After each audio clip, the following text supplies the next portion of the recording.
we're close to 40% of consumers of the wellness industry, which is a huge, huge disparity, right? Only 2% of us are leading the room, but 30% of us are showing up and investing in these places. And so that is priority number one, is not just amplifying, not just investing, but also finding a way to create these leaders in the wellness industry. Not just empowering to get you to a yoga studio through scholarships to have a membership, but also a scholarship to be the instructor. And then once you're the instructor, scholarships to own the studio, to be the one that is the voice and the one that's creating the spaces that are culturally relevant. Margarita Quiñones Peña does a little bit of it all. She's a Chicago-based entrepreneur, author, software engineer, and community wellness leader. She's also a DACA recipient who migrated from Durango, Mexico to Chicago as a child and wrote a bilingual children's book all about it called Homecoming: El Viaje a Mi Hogar, The Journey to My Place. It tells her family's migration story through a child's eyes. And today, she's the founder of Latina Project, a nonprofit making yoga and community-led wellness accessible through free and donation-based programs. As of this fall, she's also offering a 200-hour teacher training cohort. Professionally, she's worked as a software engineer, most recently with Microsoft, and has been recognized as a public storyteller bridging tech, literature, and community health. Now, Margarita is far more than a peer across the aisle here. She is someone that I am mission aligned with. And for that reason, as well as for transparency, as we always have here on Moneda Moves, I have decided to join the board of Latina Project to help further their mission to bring yoga to all, to make it accessible to all. Because the wellness industry, while it is a $6 trillion booming industry, is not equitably distributed.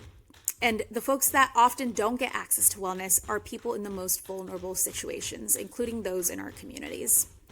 And so Latina Project is very aligned with the pillars that Moneda Moves stands on, which is making the pillars of wealth building not just accessible, but also real, in the sense that it transcends the cash money. It goes into wealth of the mind and wealth of the body.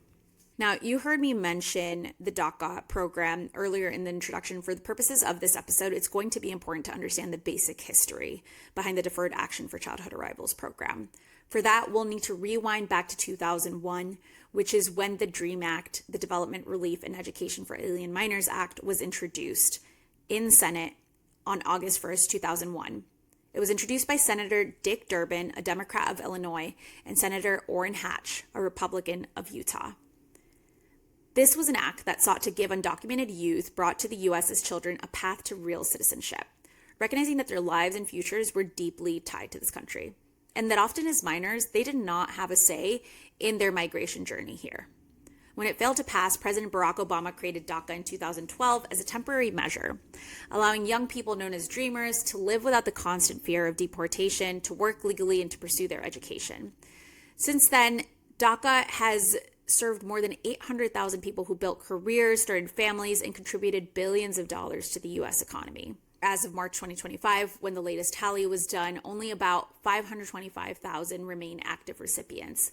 And with the DREAM Act still stalled in Congress and DACA under legal threat, these people continue to live in uncertainty despite the stability and the promise that they've brought to the United States. You're listening to Moneda Moves, a podcast where we cover the intersection of money and cultura. I'm your host, Leon Alfaro, an award-winning producer, Forbes contributor, and founder of Moneda Moves. Now, if you're new to Moneda Moves, welcome. If you're coming back, Moneda Moves is evolving. And now, we're not just talking about assets and cash, we're talking about capital in all of its forms. Financial, social, political, and cultural. Because Latinos are powerful, resilient, and at the forefront of building the systems our communities need to thrive today. From mutual aid networks to nonprofits, from entrepreneurs to innovators, we're rewriting what growth looks like. And let's be clear, a podcast like this has never been more important. Our stories, our strategies, and our poder deserve the mic. Here we'll highlight Latinos shaping business, redefining our relationship with money, and fueling the American economy. We'll increase transparency around dinero, celebrate achievements, and share the playbooks that move our comunidades forward, not just in the U.S., but at a global scale. Join me weekly this season as we feature new entrepreneurs and innovators and those building alongside us. No te lo quieras perder. You just celebrated the grand opening of Latina Sweat Project as a studio. Congratulations! Thank you so much. It was so much fun. It was the best thing ever. Yeah, so tell me a little bit, before we get into your background and everything, tell me a little bit about Latina Sweat Project, given the recency of the opening. I was there. I'm so excited, transparency to my listeners too, that I'm sitting on the board, on the fundraising board, because I believe in the equitable project that we're building here. But tell me a little bit more about Latina Sweat Project and what it is. Thank you so much. Thank you for being on our board, by the way. You're incredible. Latina Sweat Project. We've been around for almost 5 years now, unofficially for almost 5 years now. We are a nonprofit, and our mission is to make yoga and wellness accessible to low-income and underrepresented communities. When we started about 5 years ago, it was very unofficial. I actually was teaching at Cook County Jail for some time in the Little Village neighborhood, and when speaking to the incarcerated women in that facility, it is when we realized there's nowhere to recommend that they go after. There's no resources for them really that are actually accessible. And so that's kind of what began our yoga pop-ups in the neighborhood, starting off on 26th and Pulaski and some of the parks around there and just with the community members. And then slowly moved our way over to other southwest side neighborhoods like Beck of the Yards, Gage Park, McKinley Park, and eventually Pilsen too. So we've been a pop-up style, free to the community always, for the last 5 years, and sometimes fundraising or accepting donations. And so really, really excited. This is our first dedicated space. We're here to stay for some time, and we have our yoga studio and all the things to welcome our community in a safe way. Yeah, and the mission behind Latina Sweat Project is to make yoga accessible for all. But as I understand it, it really sits at the intersection of things that you have really fostered in your community and in your practices for a very long time, which is access. I know that you've worked a lot with immigrant populations in Chicago in terms of getting them resources. So I'd love to hear a little bit more about that. And then also yoga, which you taught for many, many years. I want to say you've been in yoga for more than 10 years. Can you tell us a little bit more about both? Yeah, so thank you for that question. I love this question. When I first graduated from college a very long time ago, I'll say 15 years ago now, I am an engineer by academia, and when I graduated, and at the time, DACA was still not around, so my Social Security was not inexistent, so I couldn't work, and I did one of those free weeks at a yoga studio nearby. My first time ever trying yoga, first time ever even moving my body in an intentional way, just because my background and my family is not very familiar with any type of exercise or wellness, and that was the first time in a very long time that I felt at peace and not spiraling because of my immigration situation. And after about a year of practice, I fundraised, funny enough, to get my teacher training certification.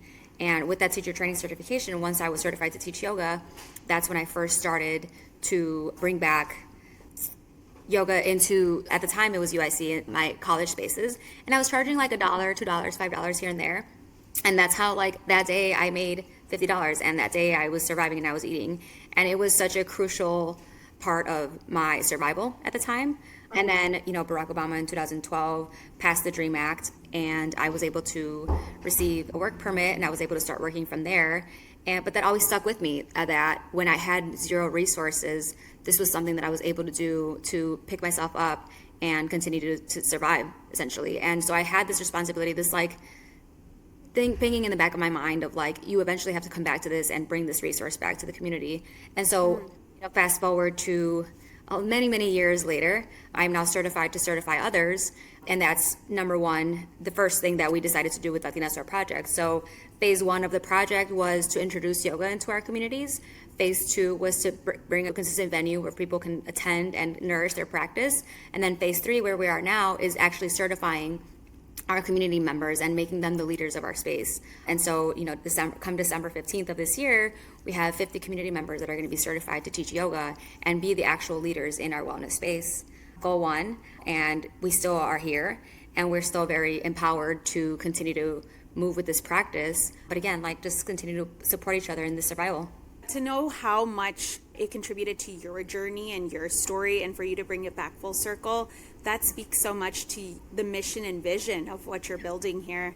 And Margarita, I just want to say that's incredible. Not just the service, but the purpose that you're providing for others and showing other people the way of that education and a practice, and being able to just make a livelihood off of it, that you're giving other people that opportunity as well. You're multiplying something and you're multiplying the resources. So that's absolutely incredible. I want to go back in time a bit because you've very openly talked about your migration story and migration story in the past. That's actually how I met you. I met you when you were first releasing your book, Homecoming, El Viaje a Mi Hogar, the journey to my home, to my place. And I remember that I met you at the museum, the National Museum of Mexican Art here in Chicago, in our historically Mexican Pilsen neighborhood. And you first put narrative on page in that way. And what I think is interesting is it's done in the style of a children's book. What conversation did you hope it would start in homes and classrooms, at kitchen tables, and even at city halls, given that I met you when Chuy Garcia was running for office? Yes. To answer the question quickly, I want the conversation to start. I want the conversation to start about our humanity. And, whether it's in a kitchen table or families, it's just about opening up about our own journeys. I grew up with so much shame about my status. And even with politicians, I feel like it's always been reduced down to statistics. And whether it's politicians or on the kitchen table or family members, it's this bringing this awareness that the decisions that we make when it comes to immigration affect real kids with real dreams. And what stands out to me the most about my immigration story particularly is that I didn't realize that I was doing anything wrong. I didn't realize that by crossing the border when I was 3 years old to get to my father, I was doing something that, at the time was deemed illegal. I mean, still now deemed illegal, or that I was in any way crossing any, for lack of a better word, borders. In my childhood dreams and in my hopes, I was excited. It was my first flight. It was my first trip with my mother. I was on my way to see my dad. I actually happened to cross on Halloween night, so it was the first time that I ever got to wear a princess costume. Everything about it to me was this magical experience, and I ended up in Chicago, which is this beautiful city with a beautiful lake and a beautiful view, things that I had never seen before. I arrived in Chicago October 31st, so it was the coldest that I've ever been, and still all these, yes, it's coming up, and all these things are so human that it took so long for me to process the illegalness of it all or the shame of it all. But as a kid, you absorb this shame and it doesn't go away for so long. And so I just really wanted to emphasize not just the humanity behind our stories, but the positivity and the hope behind it too.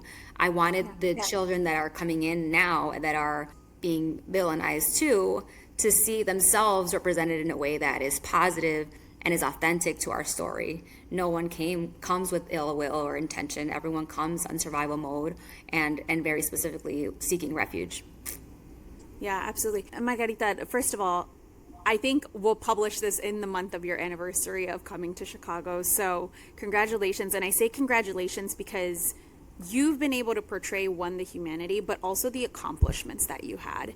And when the Dreamers Act passed, that was a big deal for people with statuses like you, because someone of all of your accolades and accomplishments, I mean, let's cite that one more time. You're an author, a software engineer, a community wellness leader, and now a founder of a nonprofit that is multiplying resources.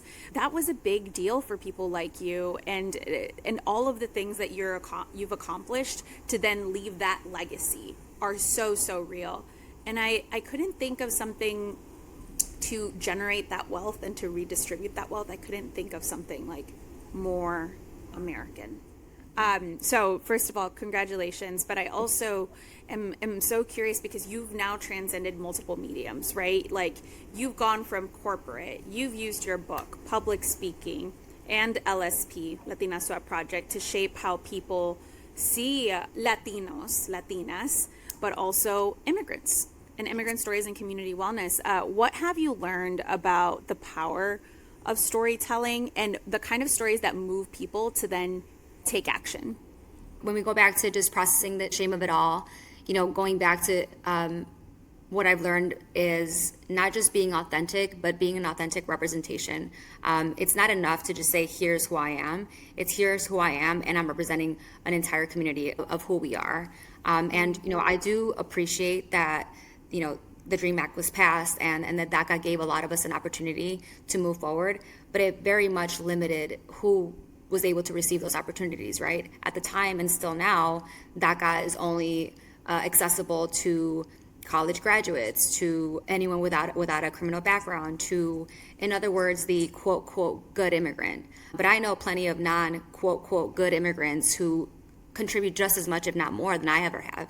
My father, for example, he is now a U.S. citizen, but my father worked from age 7 to his late in his 60s and always paying taxes, always contributing, always giving back, always showing up at the shelters, always doing all the things that needed to be done, and zero to no glory, zero to no fame, right?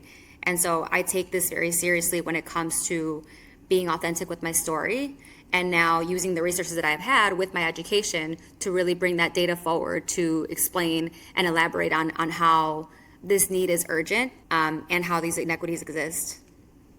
Yeah, absolutely. And to your point, there are about 2.5 million dreamers in the United States. And now those people are, including people like you, are at risk. But when we think about the contributions, first of all, from the data point of view, from taxes, we all pay taxes.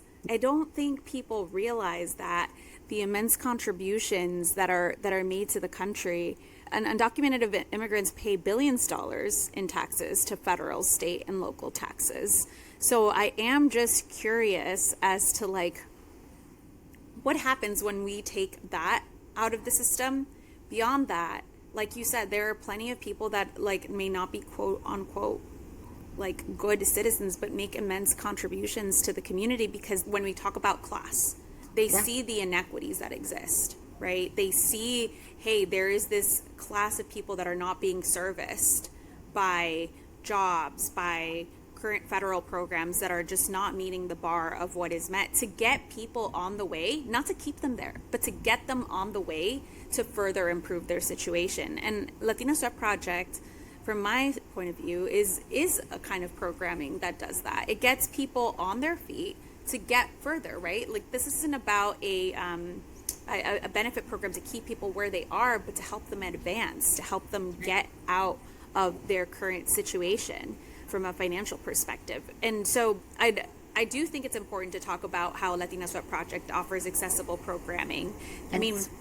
You did, like you said, for the last 5 years, it was free, then donation based, but still I think it was $5 suggested donation for quite some time in these pop-ups. I went to a few, I brought friends to a few, and then you are now training 50 teachers in, I want to say it's 200 hours of yoga training. That's right. Which you've made possible for these set of students for free, so that then they could go on to teach at Latina Sweat Project, but also build a career, right, of sorts. And so how do you balance making it accessible to people? I think a lot of people have ideate these kind of programs, these kind of systems, right? That is accessible to people, but help me survive. How do I make a living doing that? How do you balance accessibility to the people and then having a sustainable business? When we do have these grants, when we are sponsored through these larger corporations, it removes the weight of financial concerns from any of our guests. And so for a long time, we were going donation based and just every day head down applying grants. And now we are in a place where we do accept donations still, of course, but it's still never going to fall on our students. No one will ever be turned away due to lack of funds. And the beauty of the Latino community is that we're not a monolith. And I think there was a point in our history where most, if not all, Latinos were low income. And I'm really happy and proud to say that's not the case anymore. We do have a really beautiful balance of high income Latinos that can afford it, low income Latinos that can't afford it. And there's that beautiful balance that I think that we are now really bringing into this hybrid model that we've created here at Latina Sweat Project, where if you can't afford it, please help your neighbor out. If you can't afford it, we will help. We are helping our neighbor out. And this balance of mutual aid and mutual support has really been our success here at Latina Sweat. And I think I have a lot of hope and trust that it's going to continue and only grow from there. movement is such a fundamental thing that I one of the things that I really caught my attention about Latina Star Project is how it's making such a fundamental thing accessible at that point, right? I was looking at the wellness industry. It's a $6 trillion industry as of late, which is immense. And that includes a lot of things, right? Like that includes supplements, that includes workouts, that includes everything. But you're totally right. Like with yoga, what do you need? You need a mat and you need the practice. With running, what do you need? A pair of running shoes, right? But we've seen a lot, and this is not a bad thing, by the way, once you get to that certain point of like livability, like to buy the nice things and to feel good, right? But should everyone have access to these things? Yes. 100%. Yes. So I think that that's something that really spoke to me about what you're doing. And then when it comes to Latinos earning power and Latino earning power rising, I mean, that's something that we've tracked here on the podcast a lot. Our GDP is now 4.1 trillion for Latinos. Of course, we need to track that now with all of the changes, the geopolitical changes, sociopolitical changes happening in this country. But this is not to say that we are at the pinnacle of where we should be. The Latino wealth gap is still super immense. I have a 2023 report saying white families have a median wealth of $188,000, whereas Hispanic families have a median wealth of $36,100, which is wild. It also shows us how resilient and resourceful we are, which is exactly what LSP is doing. And so as we talk about wealth gaps, I also want to talk about the Latina wealth gap. Latino Equal Pay Day this year is on October 8th. And now in the recent years, we fluctuated back and forth. I think last year we had a wealth gap of maybe 45 cents to the dollar, and I'll double check that right now for this year because I haven't seen the report for this year updated. But when it comes to talking about Latina wealth gap, from your vantage point, what are the most actionable levers Latinas and allies can pull in the next 12 months, especially given how much everything is changing day by day, in the next 12 months to honestly hold on to the progress we've made and further close them? Number one, invest in Latina-owned organizations, right? Latino-owned organizations, particularly with no strings attached. I think, one of my biggest experiences in the space and in the wellness industry has been everyone wants to join in and wants to fund, but they want to fund, with their name all over it, or they want to water it down, or they want to reshift. So prioritizing one, the investment, two, the freedom, and then also just maintain this amplification, just like amplify. So this is not always a financial investment that's needed. Sometimes it is just the visibility, the talking about it, the sharing it. To give you some stats on our end, in the wellness industry, only 3.4 of wellness leaders are Black or brown. And out of that 3.4, it's under 2% that identify as Latina. And if you did this a little bit more zoomed in on the Midwest side of this country, and I think it's somewhere under 300 people are certified to lead in the wellness spaces. And I only share this to share that as a consumer, we're close to 40% of consumers of the wellness industry, which is a huge, huge disparity, right? Only 2% of us are leading the room, but 30% of us are showing up and investing in these places.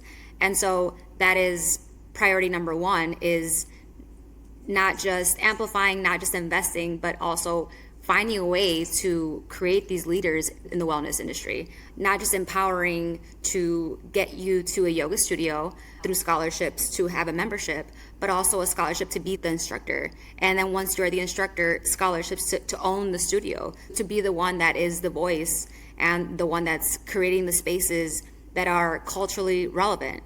I reference Cultura and Cash a lot, but with Cultura and Cash, it really resonated with me how I had to create these price points for us. That's right. Have it here. Our friend Cultura and Cash. Shout out to you. Shout out to you.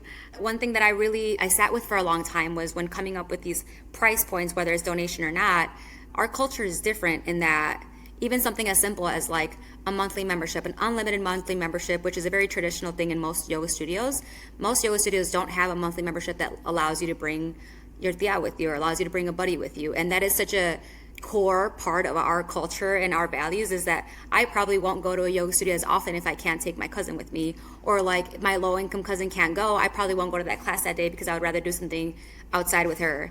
And so even thinking about those little tiny things of like, what is it that we need that's different than what already exists?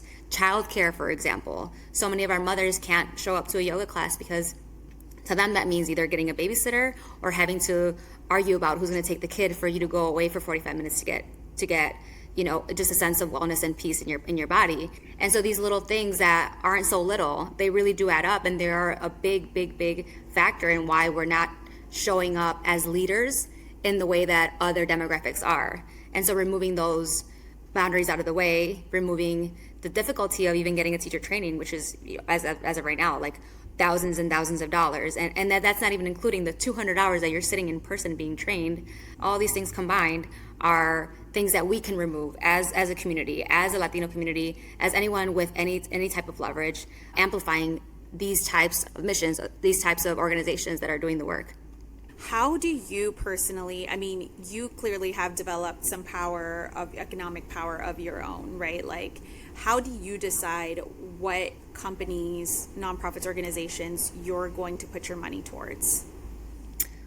I 100% do my due diligence now. It's very easy to take it easy. It's very easy to do the non-resistance route. I've found it really difficult to not shop at Target for the first 3 months that we were boycotting an organization that was not agreeing with diversity, equity, and inclusion. It's very much looking into the values of these organizations that we're supporting, because our dollar and our attention are all we have.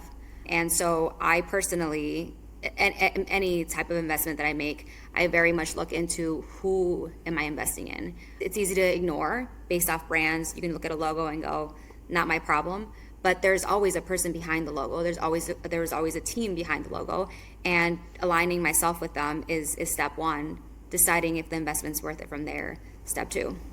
Yeah.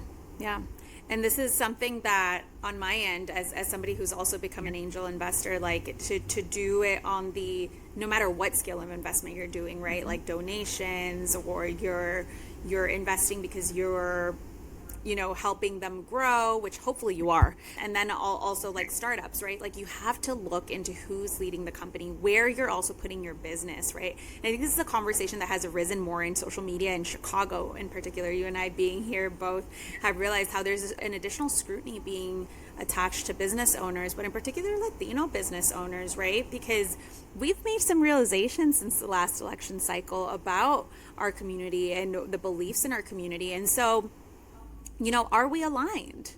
Is our money, is our dollar aligned with our values that we hold here? So I think what you said, due diligence, is such an important part of the process before putting our dollars somewhere.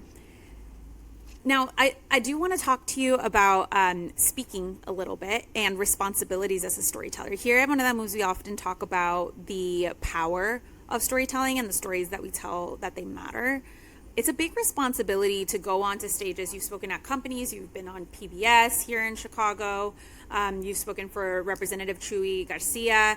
When you speak, what are the responsibilities that you hold as a speaker that you might share with other people that are aspiring speakers or sharing their story more vocally online?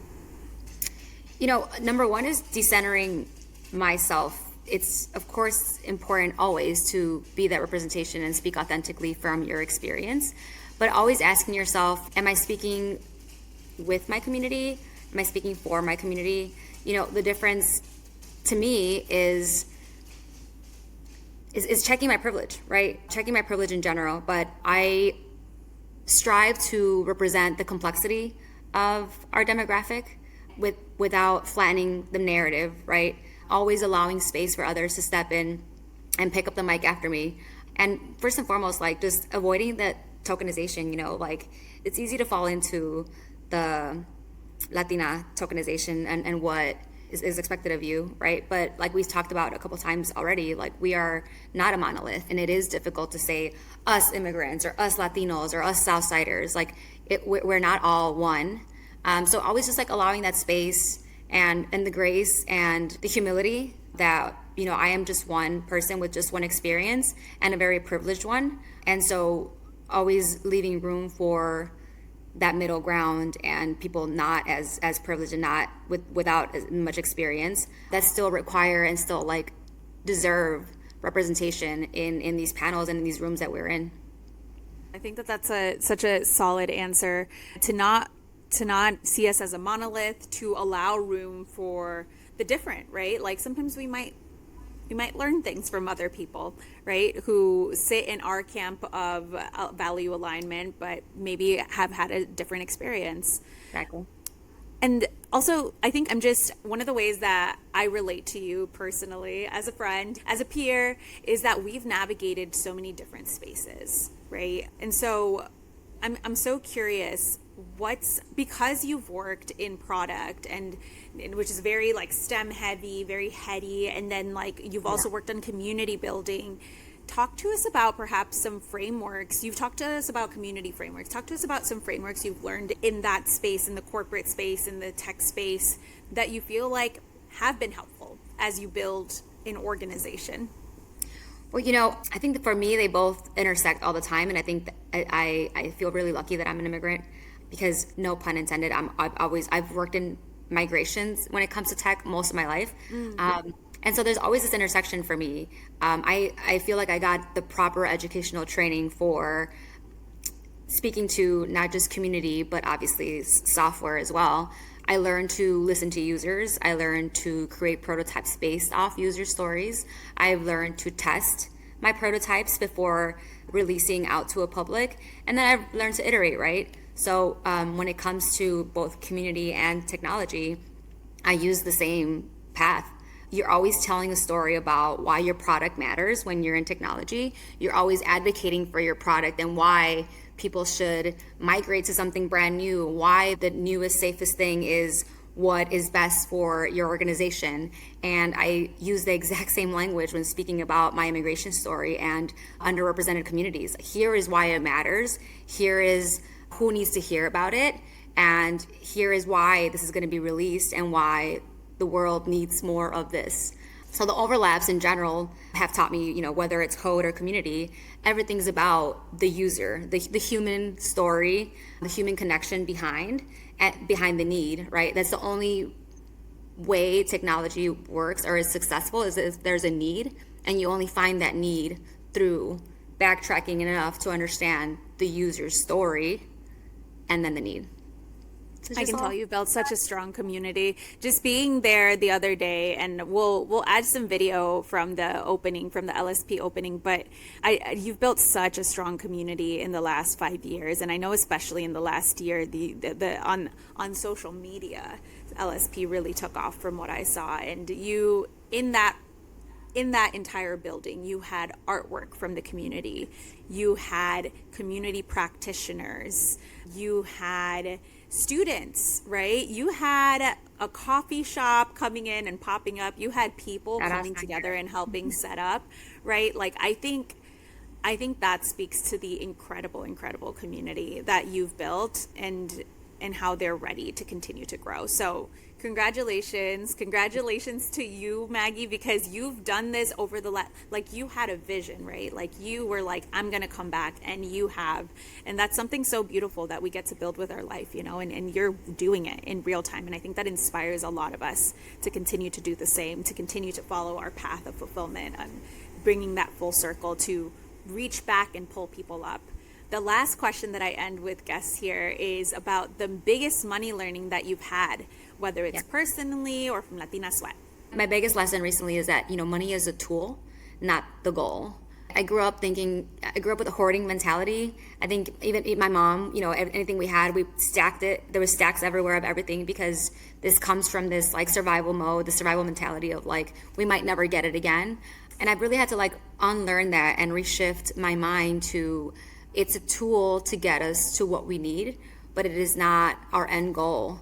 It's taught me that like when you invest with purpose, whether it's time, but time is money, you multiply the impact. It's not just about accumulating wealth, but most importantly, the circulation of wealth.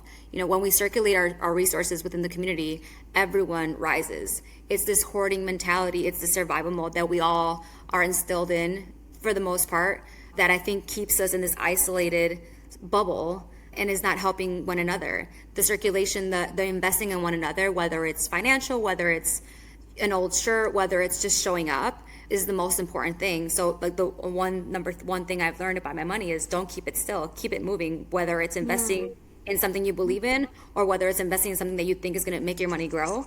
But the circulation is the most important thing. And again, money is not the end goal. It's what's going to get you to support your community. And then when everybody rises, I mean, obviously we all rise.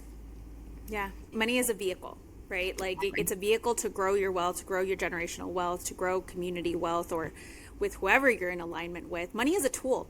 Exactly. And it's interesting because in our communities, we grew up, a lot of us, when we grow up low income and we see the inequitable sides of the money system, we say money is bad, but it is just a tool. Any tool can be used for good or bad. It amplifies what's already there. So I thank you so much for your time, Margarita. I'm really, really inspired by what you're building, and I'm just so excited to be a part of seeing it grow.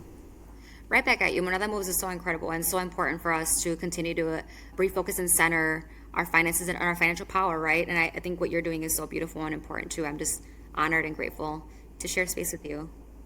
I'm excited to share this episode. It's going to be great. I love it. All right. Thank you all. Thank you for listening. And Margarita, thank you for being you. Thank you. Yeah. Thank you. Namaste. Thank you, mi gente, for joining us this week on Moneda Moves. Before you go, please make sure to hit follow on this podcast so you can receive new episodes right when they are released. You can follow right now in the app you're using to listen to this podcast. Also, continue keeping cuentas and keeping tabs on our Latinx community and Money Moves via our free newsletter written by yours truly at monedamoves.substack.com. That's monedamoves.substack.com. I'll see you there. Hasta la próxima.